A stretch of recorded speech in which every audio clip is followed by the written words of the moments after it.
તમે પૈસા ન ભરી શકતા હોય તો આધાર કાર્ડ ઉપર લખીને આપો, પાન કાર્ડ ઉપર લખીને આપો, આમાં સહી કરી દો. દોસ્તો, આવા બે કોડીના બેશરમ લોકો કે જેઓને સુપ્રીમ કોર્ટે ઉપનામ આપ્યું છે ગુંડાઓનું જૂથ, આવા લોકો તમને આવી ધમકી આપતા હોય ને તો બિલકુલ ડરવા ગભરાવાની જરૂર નથી.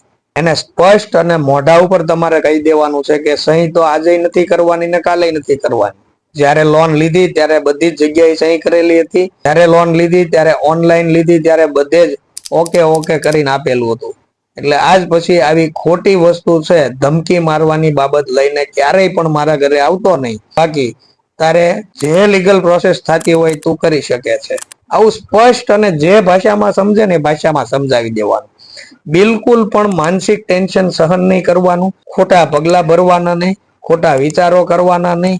આ બધા જ વિશેની ગાઈડલાઈનો છે. આરબીઆઈ ની ગાઈડલાઈન પ્રમાણે ચાલવાનું છે દોસ્તો.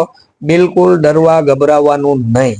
આ બાબત છે ખાસ ધ્યાન રાખવાની. અને વધુમાં વધુ શેર કરો. જે કઈ તકલીફ હોય ઉપર નંબર આપ્યો છે એમાં મેસેજ કરો. 24 કલાકમાં તમને જવાબ છે મળી જશે. જય હિન્દ, જય ભારત, જય સંવિધાન દોસ્તો.